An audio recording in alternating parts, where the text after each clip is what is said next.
CPM general secretary അന്തരിച്ചു. 72 വയസ്സിലാണ് സീതാറാം യെച്ചൂരിയുടെ അന്ത്യം. ശ്വാസകോശ അണുബാധയെ തുടർന്ന് ഡൽഹിയിലെ all India institute of medical സയൻസിൽ ചികിത്സയിലായിരുന്നു. ഗുരുതരമായിരുന്നു കഴിഞ്ഞ ദിവസങ്ങളിൽ യെച്ചൂരിയുടെ ആരോഗ്യനില. യെച്ചൂരി ഓർമ്മയായി എന്നുള്ള വിവരം, സങ്കടകരമായിട്ടുള്ള വാർത്ത ഇപ്പോൾ വരികയാണ്. കിരൺ ബാബു ചേരുന്നു ന്യൂസ് ഡെസ്കിൽ നിന്ന്. കിരൺ, കറ തീർത്ത കമ്മ്യൂണിസ്റ്റ് പാർട്ടി നേതാവ് സീതാറാം യെച്ചൂരിയെ എങ്ങനെ അനുസ്മരിക്കാം, ഓർത്തെടുക്കാം അദ്ദേഹത്തെ? CPM general secretary Sitaram Yechury അന്തരിച്ചിരിക്കും. ഇന്ന് വൈകുന്നേരം 3:03 സീതാറാം യെച്ചൂരിയുടെ അന്ത്യമുണ്ടായത്. കഴിഞ്ഞ 29-ാം തീയതി മുതൽ അദ്ദേഹം എയിംസിൽ ചികിത്സയിലായിരുന്നു. ഗുരുതരമായ ശ്വാസകോശ രോഗത്തെ തുടർന്നാണ് അദ്ദേഹം ചികിത്സയിലായത്. ആദ്യം അദ്ദേഹത്തിന് ചികിത്സയ്ക്ക് ശേഷം ആരോഗ്യസ്ഥിതി മെച്ചപ്പെട്ടു വന്നിരുന്നു. എന്നാൽ കഴിഞ്ഞ 5 ദിവസം മുമ്പ് വീണ്ടും അദ്ദേഹത്തിന്റെ ആരോഗ്യസ്ഥിതി അതീവ മോശകരമായ അവസ്ഥയിലേക്ക് പോവുകയായിരുന്നു. കഴിഞ്ഞ ദിവസങ്ങളിലൊക്കെ തന്നെ 3 ദിവസം മുമ്പ് തന്നെ ഡോക്ടർമാർ അവരുടെ പ്രതീക്ഷകളെല്ലാം ഏകദേശം അസ്തമിക്കുന്ന അവസ്ഥയിലേക്ക് എത്തിയിരുന്നു. അദ്ദേഹത്തിന് 72 വയസ്സ് മാത്രമാണ് പ്രായം എന്നുള്ളത് കൊണ്ട് മാത്രമായിരുന്നു ഏക പ്രതീക്ഷയുണ്ടായിരുന്നത്. അത്രത്തോളം ഗുരുതരാവസ്ഥയിലേക്ക് അദ്ദേഹം മാറിയിരുന്നു. അവസാന ദിവസങ്ങളിലൊക്കെ മരുന്നിനോട് പ്രതികരിക്കുന്നുണ്ടായിരുന്നുവെങ്കിലും പിന്നീട് ഏതെങ്കിലും തരത്തിൽ അദ്ദേഹത്തിന്റെ ജീവൻ രക്ഷപ്പെടുത്താൻ വേണ്ടിയുള്ള ശ്രമങ്ങൾക്ക് പ്രതികരിക്കാത്തൊരവസ്ഥയിലേക്ക് എത്തിയിരുന്നു. ഇന്നലെയോടുകൂടി തന്നെ അതീവ ഗുരുതരമായ അവസ്ഥയിലേക്ക് തന്നെ ഏത് സമയത്തും അങ്ങനെ ഒരു മരണം സംഭവിക്കാം എന്നൊരു നിലയിലായിരുന്നു. ഇന്ന് വൈകുന്നേരം 3:03 സീതാറാം യെച്ചൂരിയുടെ അന്ത്യം ഉണ്ടായിരിക്കുന്നത്. എയിംസ് ആശുപത്രിയിൽ വെച്ചാണ് സീതാറാം യെച്ചൂരി അന്തരിച്ചത്. നന്നേ ചെറുപ്രായത്തിൽ തന്നെ SFIയിലൂടെ CPMലെത്തിയതാണ്. CPMന്റെ ഏറ്റവും ചെറുപ്പക്കാരനായ തലമുതിർന്ന നേതാക്കളിൽ ഒരാൾ കൂടിയാണ് സീതാറാം യെച്ചൂരി. കേരളത്തിൽ അടിയന്തരാവസ്ഥ കാലത്ത് തന്നെ അടിയന്തരാവസ്ഥ വിരുദ്ധ പ്രക്ഷോഭത്തിലൂടെ ജവഹർലാൽ നെഹ്റു യൂണിവേഴ്സിറ്റിയിൽ നടത്തിയ അടിയന്തരാവസ്ഥ വിരുദ്ധ പ്രക്ഷോഭത്തിന്റെ നായകനായി നിന്നുകൊണ്ടാണ് പ്രകാശ് കാരാട്ട്, സീതാറാം യെച്ചൂരി എന്ന് 2 പേരുകൾ ഇന്ത്യയിൽ ആകമാനം അടിയന്തരാവസ്ഥ വിരുദ്ധ പ്രക്ഷോഭകാരികളുടെ തലപ്പത്തേക്ക്, അങ്ങനെയുള്ള പോരാളികളുടെ തലപ്പത്തേക്ക് ഈ 2 പേരുകൾ എത്തുന്നത്. അവിടെ SFIയുടെ നേതാവും അതോടൊപ്പം തന്നെ സ്റ്റുഡൻസ് യൂണിയന്റെ പ്രസിഡന്റുമായിരുന്നു. പ്രകാശ് കാരാട്ടിന് ശേഷം സ്റ്റുഡൻസ് യൂണിയന്റെ പ്രസിഡന്റായി 3 തവണയിരുന്നു. അടിയന്തരാവസ്ഥ കാലത്ത് ഒളിവ് ജീവിതവും അതോടൊപ്പം തന്നെ അറസ്റ്റും, അതിനൊക്കെ അപ്പുറത്തേക്ക് അടിയന്തരാവസ്ഥ പിൻവലിച്ച ശേഷം JNUവിന്റെ ചാൻസലറായിരിക്കുന്നത് പ്രധാനമന്ത്രി ഇന്ദിരാഗാന്ധിയായിരുന്നു. പ്രധാനമന്ത്രി ഇന്ദിരാഗാന്ധിയുടെ വീടിന് മുന്നിൽ JNUവിലെ വിദ്യാർത്ഥികൾ യെച്ചൂരിയുടെ നേതൃത്വത്തിൽ വലിയ പ്രക്ഷോഭം നടത്തി. ഒടുവിൽ കുറച്ചുപേർ അകത്തേക്ക് എന്ന് ഇന്ദിരാഗാന്ധിയുമായി ചർച്ച നടത്താമെന്ന് പറഞ്ഞെങ്കിലും മുഴുവൻ പേരെയും കയറ്റാതെ ഞങ്ങൾ അകത്തേക്കില്ല എന്ന നിലപാടിൽ യെച്ചൂരി സ്വീകരിക്കുകയായിരുന്നു. അതേ തുടർന്ന് അന്നത്തെ പ്രധാനമന്ത്രി ഇന്ദിരാഗാന്ധി തന്നെ പ്രക്ഷോഭകാരികളെ കാണാൻ നേരിട്ട് പ്രക്ഷോഭരംഗത്തേക്ക് കടന്നു വരികയും ആ ഇന്ദിരാഗാന്ധിയെ സാക്ഷിയാക്കിക്കൊണ്ട് നമ്മളിപ്പോൾ ചിന്തിക്കുമ്പോൾ അത് അത്ഭുതമെന്ന് തോന്നാം. ഏകാധിപതി എന്നൊക്കെ വിശേഷമുള്ള ഒരു പ്രധാനമന്ത്രിയായിരുന്നു ഇന്ദിരാഗാന്ധി. പക്ഷേ ആ ഇന്ദിരാഗാന്ധിയാണ് പ്രക്ഷോഭകാരികളായ വിദ്യാർത്ഥികൾക്കിടയിലേക്ക് ഇറങ്ങി വരുന്നത്. അവരുടെ ആവശ്യങ്ങൾ പറയുന്നു. അവരുടെ മുന്നിൽ നിന്നുകൊണ്ടാണ്, പ്രധാനമന്ത്രിയെ സാക്ഷിയാക്കിക്കൊണ്ടാണ് JNU വിദ്യാർത്ഥി യൂണിയന്റെ പ്രമേയം സീതാറാം യെച്ചൂരി വായിക്കുന്നത്. അത് അന്ന് ഇന്ത്യ ആകെ വലിയ ചർച്ചയായിരുന്നു. ആ പ്രമേയത്തിലെ ആവശ്യങ്ങൾ വായിക്കുകയും ഇന്ദിരാഗാന്ധി അത് കേൾക്കുകയും സമചിത്തതയോടുകൂടി അത് കേൾക്കുകയും തൊട്ടടുത്ത ദിവസം തന്നെ JNUവിന്റെ ചാൻസലർ സ്ഥാനം രാജിവെക്കുകയും ചെയ്തു. ജനാധിപത്യത്തിന്റെ ഉന്നതമായ ബോധത്തിന്റെ തെളിവ് കൂടിയായിരുന്നു അന്നത്തെ കാലത്ത്. ആ കാലത്ത് തന്നെ വിദ്യാർത്ഥി യൂണിയൻ തെരഞ്ഞെടുപ്പിന്റെ കാലത്ത് തന്നെ, അല്ലെങ്കിൽ SFI പ്രവർത്തന കാലത്ത് തന്നെ ഇന്ത്യ ആകെ അറിയപ്പെടുന്ന നേതാവായി സഖാവ് സീതാറാം യെച്ചൂരി മാറിയിരുന്നു.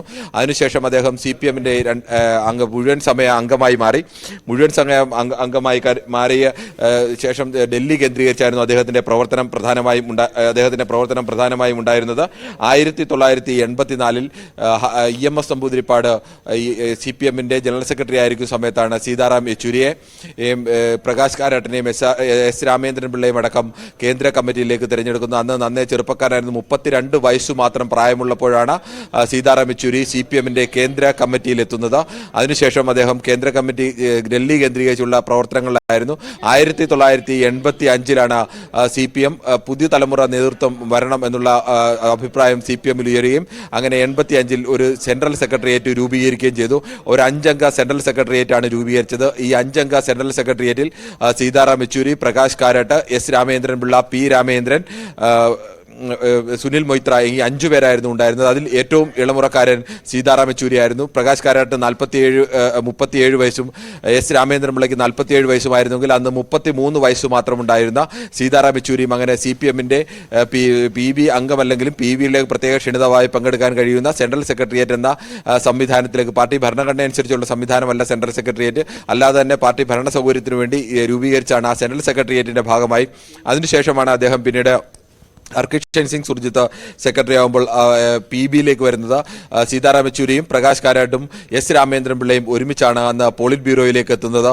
ഈ മൂന്ന് പേരും അന്ന് ചെറുപ്പക്കാരുടെ നിരയിൽ വയസ്സിൽ വ്യത്യാസമുണ്ടെങ്കിൽ ഇവരിൽ മൂന്ന് പേരിൽ ഏറ്റവും ഇളയാൾ യെച്ചൂരിയാണ്. യെച്ചൂരിയേക്കാൾ 6-7 വയസ്സിന് മൂത്തതാണ് 5 വയസ്സിന് മൂത്തതാണ് പ്രകാശ് കാരാട്ട്. പ്രകാശ് കാരാട്ടിനേക്കാൾ 10 വയസ്സ് കൂടിയുണ്ട് SRPക്ക്. അങ്ങനെ ഈ മൂന്ന് പേരായിരുന്നു യഥാർത്ഥത്തിൽ PB-യിലെ ചെറുപ്പക്കാരുടെ ഒരു നിര എന്ന് പറഞ്ഞാൽ. ആ കാലത്ത് തന്നെ ഇന്ത്യ ആകെ അറിയപ്പെടുന്ന നേതാവായി ശ്രീ സീതാറാം യെച്ചൂരി മാറിയിരുന്നു. പ്രത്യേകിച്ച് ഹർകിഷൻ സിംഗ് സുർജിത്തിന്റെ ഒപ്പമായിരുന്നു അദ്ദേഹത്തിന്റെ പ്രവർത്തന മേഖല കൂടുതലും.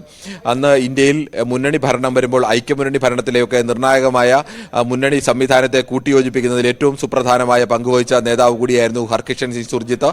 ഇന്ത്യയിലെ പ്രധാനപ്പെട്ട എല്ലാ പ്രാദേശിക പാർട്ടികളുടെയും ദേശീയ പാർട്ടികളുമായും അത്രയേറെ അടുത്ത ബന്ധമുള്ളതും വ്യക്തിബന്ധമുള്ള നേതാവ് കൂടിയാണ് സുർജിത്ത്. സുർജിത്ത് ആണ് എപ്പോഴും എല്ലാ കാലത്തും ഐക്യമുന്നണി ഭരണത്തിന്റെ കാലത്തായാലും ഒന്നാം UPA സർക്കാരിന്റെ കാലത്തായാലും ഒന്നാം UPA സർക്കാരിന്റെ കാലത്ത് BJPക്ക് ഭൂരിപക്ഷം ലഭിക്കുമ്പോൾ UPAക്ക് ഭൂരിപക്ഷം ലഭിക്കാതിരിക്കുന്ന ഒരു അവസ്ഥ ഉണ്ടാകുമ്പോൾ അവിടെ കോൺഗ്രസിൽ സോണിയാഗാന്ധിയുടെ വീട്ടിൽ ചെന്നാണ് ഹർകിഷൻ സുർജിത്ത് മറ്റ് ഓരോ പാർട്ടി നേതാക്കളെ വിളിച്ച് കോൺഗ്രസിനുള്ള പിന്തുണ അറിയിക്കുന്നത്. അങ്ങനെയാണ് യഥാർത്ഥത്തിൽ UPA സർക്കാർ തന്നെ രൂപപ്പെടുന്നത്. അന്ന് ഈ പ്രധാനപ്പെട്ട നേതാക്കളുമായിട്ടെല്ലാം മുലായം സിംഗ് യാദവ് ആയാലും ലാലു പ്രസാദ് യാദവ് ആയാലും കരുണാനിധി ആയാലും മമതാ ബാനർജി അടക്കമുള്ള എല്ലാ പ്രധാനപ്പെട്ട ഇന്ത്യയിലെ നേതാക്കൾ ചന്ദ്രബാബു നായിഡു അടക്കമുള്ള എല്ലാ ഇന്ത്യൻ രാഷ്ട്രീയത്തെ ദേശീയ രാഷ്ട്രീയത്തെ നിശ്ചയിച്ചിരുന്ന പ്രാദേശിക നേതാക്കളുമായിട്ടെല്ലാം വളരെ അടുത്ത ബന്ധമുണ്ടായിരുന്ന ആഴത്തിൽ ബന്ധമുണ്ടായിരുന്ന സുർജിത്തിനൊപ്പമായിരുന്നു യെച്ചൂരിയുടെയും സുർജിത്തിന്റെ ദൗത്യങ്ങളുമായി പലപ്പോഴും പോയിരുന്നതും ഈ നേതാക്കളുമായി സുപ്രധാന ചർച്ചകൾ നടത്തിയിരുന്നതും ഒക്കെ അന്ന് യെച്ചൂരിയായിരുന്നു. അങ്ങനെ ഇന്ത്യൻ ദേശീയ രാഷ്ട്രീയത്തിൽ തന്നെ യെച്ചൂരിക്ക് അങ്ങനെ സവിശേഷമായ ഒരു സ്ഥാനം നന്നേ ചെറുപ്പത്തിൽ തന്നെ ഉണ്ടായിരുന്നു. അന്നെല്ലാം യെച്ചൂരിയും പ്രകാശ് കാരാട്ടും ഈ രണ്ട് ചെറുപ്പക്കാരാണ് ഇന്ത്യൻ കമ്മ്യൂണിസ്റ്റ് പാർട്ടിയുടെ ഭാവി എന്ന തരത്തിലടക്കം വിലയിരുത്തലുകൾ ഉണ്ടായിരുന്നു. പിന്നീടാണ് ഹർകിഷൻ സുർജിത്തിന്റെ മരണശേഷം 2005-ൽ പ്രകാശ് കാരാട്ട് ജനറൽ സെക്രട്ടറി സ്ഥാനത്തേക്ക് എത്തുന്നത്. അന്ന് പ്രകാശ് കാരാട്ടാണ് സ്വാഭാവികമായും പ്രായം കൊണ്ട് യെച്ചൂരിയേക്കാൾ മുതിർന്നു നിൽക്കുന്നത്. പ്രകാശ് കാരാട്ടും അന്ന് യെച്ചൂരിയും വളരെ അടുത്ത് ഒരുമിച്ച് നിൽക്കുന്ന ആളുകളൊക്കെ കൂടിയായിരുന്നു. പാർട്ടിയുടെ പോളിറ്റ് ബ്യൂറോയിലടക്കം പല നിർണായകമായ തീരുമാനങ്ങളിലും യോജിച്ചു നിന്ന് പ്രവർത്തിച്ചവരാണ് ഇവർ രണ്ടുപേരും. ജ്യോതി ബസുവിന് പ്രധാനമന്ത്രി സ്ഥാനത്തേക്ക് ജ്യോതി ബസുവിനെ പ്രധാനമന്ത്രിയാക്കാമെന്നുള്ള നിർദ്ദേശം മറ്റു പാർട്ടികളെല്ലാം മുന്നോട്ട് വെച്ചപ്പോൾ അന്നത്തെ ജനറൽ സെക്രട്ടറി ഹർകിഷൻ സുർജിത്തും ഈ നീക്കത്തോട് അനുകൂലിക്കുന്ന നിലപാടാണ് സ്വീകരിച്ചത്. അതിനുവേണ്ടി പ്രത്യേക പോളിറ്റ് ബ്യൂറോ യോഗം വിളിച്ച് ചർച്ച ചെയ്യുമ്പോൾ അന്ന് അതിശക്തമായി തന്നെ പാർട്ടിക്ക് നിർണായകമായ സ്വാധീനമില്ലാത്ത ഒരു ഭരണത്തിൽ പാർട്ടിക്ക് ഭരണം തീരുമാനിക്കാനോ നയം തീരുമാനിക്കാനോ കഴിയാത്ത ഒരു ഭരണത്തിന്റെ തലപ്പത്തേക്ക് പാർട്ടിയുടെ പ്രധാനമന്ത്രി വന്നാൽ അത് CPM-ന്റെ നയങ്ങൾ സ്വീകരിക്കാൻ നടപ്പാക്കാൻ കഴിയില്ല, പാർട്ടി നയത്തിന് എതിരാണ് എന്നുള്ള നിലപാട് സ്വീകരിച്ചുകൊണ്ട് അന്ന് ജ്യോതി ബസുവിന്റെ പ്രധാനമന്ത്രി സ്ഥാനം ഏറ്റെടുക്കണ്ട എന്നുള്ള നിലപാട് സ്വീകരിച്ചതിൽ മുന്നിൽ നിന്നത് പ്രകാശ് കാരാട്ടും സീതാറാം യെച്ചൂരിയായിരുന്നു. അന്ന് സീതാറാം യെച്ചൂരിക്കും പ്രകാശ് കാരാട്ടിനും ഒപ്പം കേരളത്തിൽ VS അച്യുതാനന്ദന്റെ നേതൃത്വത്തിലുള്ള കേരള ഘടകവും ഒപ്പം നിന്നു. അങ്ങനെയാണ് യഥാർത്ഥത്തിൽ ആ തീരുമാനമടക്കം അട്ടിമറിക്കപ്പെടുന്നത്. അതേക്കുറിച്ചാണ് പിന്നീട് ഹിസ്റ്റോറിക്കൽ ബ്ലണ്ടർ എന്നടക്കം ജ്യോതി ബസു പിന്നീട് പറഞ്ഞത്. പലതരത്തിലും പിന്നീട് അത് തെറ്റാണ് ശരിയാണ് എന്നുള്ള വിലയിരുത്തലുകളും അല്ലെങ്കിൽ പലതരത്തിലുള്ള വിലയിരുത്തലുകളൊക്കെ പിന്നീടുള്ള സാഹചര്യത്തിലുണ്ടായി. പക്ഷേ അന്നത്തെ രാഷ്ട്രീയ സാഹചര്യത്തിൽ അത് ശരിയായിരുന്നു എന്നുള്ള നിലപാട് തന്നെയാണ് എല്ലാ കാലത്തും ഈ നേതാക്കളെല്ലാം സ്വീകരിച്ചത്. അന്നു മുതൽ തന്നെ ദേശീയ രാഷ്ട്രീയത്തിൽ സീതാറാം യെച്ചൂരി എന്ന നേതാവിനെ എങ്ങനെ ആലോചിച്ചാലും CPM-ന്റെ ജനറൽ സെക്രട്ടറി എന്നതിനപ്പുറത്തേക്ക് ഇന്ത്യൻ മതേതര ചേരിയുടെ അമരക്കാരൻ എന്ന് തന്നെ പറയേണ്ടി വരും. എല്ലാ കാലത്തും CPM ഒന്നാം UPA സർക്കാരിന്റെ കാലത്ത് ഇടതു പാർട്ടികൾക്ക് 61 സീറ്റ് ഉണ്ടായിരുന്നു. ഇന്ത്യയിലെ നിർണായകമായ ശക്തിയായിരുന്നു. ഇടതു പാർട്ടികളുടെ പിന്തുണയോടുകൂടിയായിരുന്നു ഒന്നാം UPA സർക്കാർ ഭരണം മുന്നോട്ട് കൊണ്ടുപോയത്. അതിനുശേഷമാണ് ആണവ കരാറിനെ ചൊല്ലി തർക്കമുണ്ടാകുകയും ഇന്ത്യ അമേരിക്ക ആണവ കരാറിനെ ചൊല്ലി തർക്കമുണ്ടാകുകയും ഇടതു പാർട്ടികൾ അതേ തുടർന്ന് ഇടയുകയും ചെയ്തു. അതിന്റെ തുടക്കമെന്ന നിലയ്ക്കടക്കം രാജ്യസഭയിൽ ഇടതു പാർട്ടികളിലേക്ക് ഈ ആണവ കരാറിലെ വ്യവസ്ഥകൾ ഉണ്ടായിരുന്ന വിയോജിപ്പുകൾ രേഖപ്പെടുത്തിയത് യെച്ചൂരിയായിരുന്നു. രാജ്യസഭയിൽ രാജ്യസഭയിൽ രേഖപ്പെടുത്തിയ ഒട്ടുമിക്ക വിയോജിപ്പുകളും മൻമോഹൻ സിംഗ് സർക്കാർ അന്ന് അംഗീകരിക്കുകയും ചെയ്തിരുന്നു.